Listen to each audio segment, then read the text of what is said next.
O vetor. Bom, o vetor vai depender das condições socioeconômicas e culturais, onde ele se desenvolve, e das condições climáticas. Isso eu acho que todo mundo já percebeu, né? Por exemplo, gripe. A gente pega a gripe o ano todo ou tem um período que a gente está mais suscetível a pegar gripe? Com certeza, Tem o período. é um período. Então, a condição climática influencia, certo? Algumas pesquisas, ainda que superficiais, indicam, né, que alguns países a disseminação em relação a outros países diferencia por causa do clima, em relação ao Covid, mas não tem nada comprovado. Foram apenas pesquisas superficiais, não fizeram nada de muito profundo.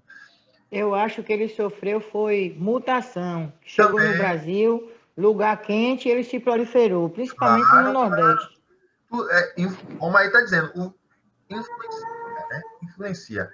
Por exemplo, citar condição de vetor bem característico. A dengue. Vem a água, as chuvas, acabou o verão, né?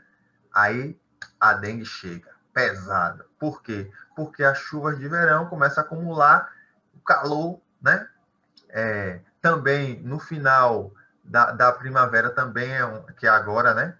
Final da primavera chove, como está chovendo agora, e aí depois é um calorão. Isso ajuda a proliferação dos ovos dos mosquitos. Então são dois momentos perigosos aí para a proliferação da dengue, né? E a condição socioeconômica e cultural tem a ver com o quê? Por exemplo, nós sabemos que não podemos deixar água parada nos quintais.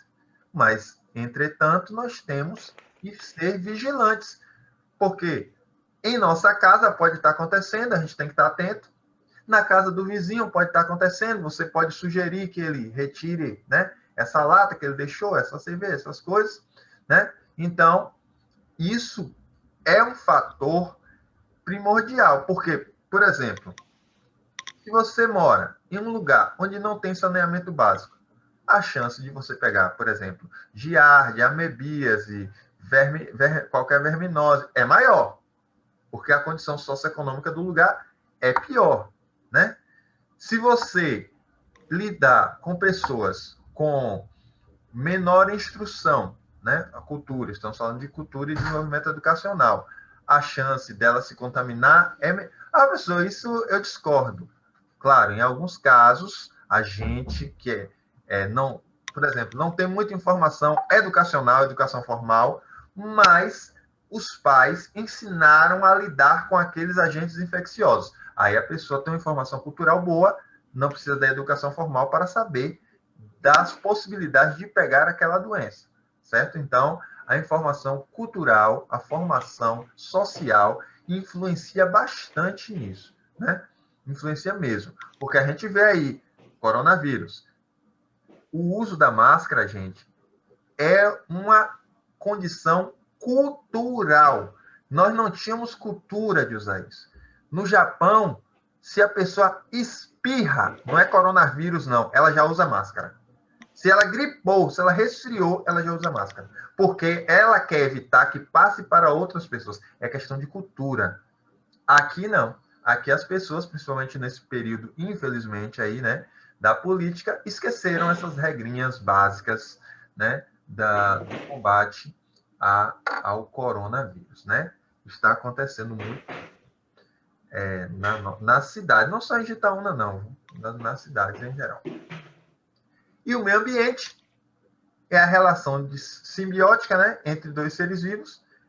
No caso, por exemplo, a relação entre o barbeiro, que causa a doença de Chagas, e o hospedeiro, né? Como é que isso acontece?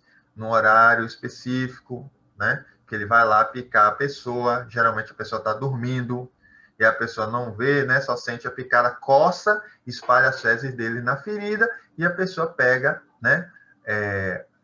O Trypanosoma cruzi, que é que causa a doença de Chagas. E a interação desse ser vivo com o ambiente. Por exemplo, o barbeiro precisa de lugares como, por exemplo, que ele possa se esconder.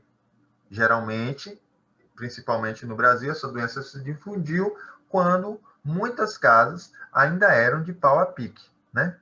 Em Gitaúna, se você andar aí pela periferia, você verá casas desse tipo, né? Casas desse tipo.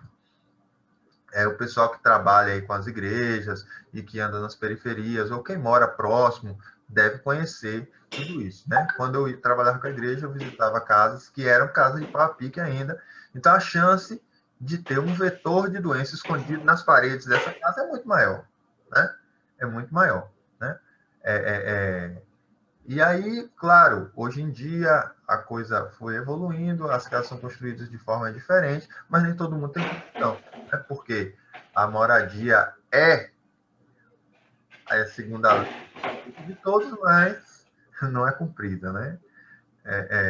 Quando se faz uma gestão parece que fez 500. Fez uma casa para um morador, aí parece que fez 500 casas. Mas era para fazer para todos aqueles que não tinham, né? A verdade é essa, é lei. Né? Não estou inventando nada aqui. Então, essas são as características, né, da tríade epidemiológica. Qualquer epidemia causada por agentes infecciosos, né, como a Covid, por exemplo, né, o SARS-2, que é o nome do vírus da Covid, ela passa por essa tríade aqui: agente, hospedeiro, meio ambiente. Né? No caso da Covid, não tem vetor. Né? A Covid passa pelo ar, não tem vetor. Mas no caso da dengue, tem o hospedeiro, que é o ser humano, o meio ambiente, que é a água parada, o agente infeccioso, que é o vírus da dengue, e o vetor, que é o Aedes aegypti. Né? No caso da Covid, o hospedeiro, o ser humano, o meio ambiente são, né, o ar, as correntes de ar, os ambientes onde a gente frequenta, e o agente infeccioso é o SARS-2, né, que é o Covid-19, certo? Então, é isso aí. Deixa eu passar aqui. Muito bem. Aí vem a pergunta: qual a importância de conhecermos a cadeia de transmissão das principais infecções parasitárias? Isso eu estou perguntando para você, técnica em enfermagem. Qual a importância? Bom, a importância é justamente a possibilidade de agir, muitas vezes com medidas simples, no sentido de interromper um dos elos da cadeia, impedindo assim a disseminação e multiplicação do agente infeccioso. Deixa eu só voltar aqui para você entender o que seria interromper o elo da cadeia. Você sabe que o agente precisa do meio para chegar ao hospedeiro, certo? Então, você sabendo, por exemplo, aqui, ó, que o agente tem um local de entrada específico e que ele tem um ambiente específico, você tem como quebrar essa ligação e evitar que chegue no hospedeiro. Como assim, professor? Por exemplo... Usando máscara. Isso. Usando a máscara vai impedir dele entrar pelas vias aéreas. Perfeito. E também, nesse caso aí, né, higienização nas mãos. Você lavando as mãos, não tem como você levar ele para o seu rosto. Exatamente. Então, um meio de você quebrar aí esse elo. Exatamente. Perfeito. No caso da dengue, qual seria a maneira de quebrar esse elo? Não ter recipiente com água. Para não proliferar o mosquito. Seria uma maneira de quebrar esse elo. E sempre estar limpando o quintal ou qualquer área que esteja suja também, né? Isso. Até no vasinho da planta acumula água. Até numa tampilha da latinha da garrafa de cerveja. Aquela tampinha ali, se o mosquito botar o ovo, aí fica lá o ovo grudado. Tá seco. Choveu, em questão de horas, ele vira um mosquito. Vira larva e vira um mosquito. Exatamente. Não é isso? Então, se a gente tem a tampilha no quintal, ou às vezes a pessoa vê uma tampilha na rua e sai chutando, você tem que pegar e levar para o lixo de casa. Bota no saco de lixo, para que aquela tampilha não sirva de um criadouro do mosquito.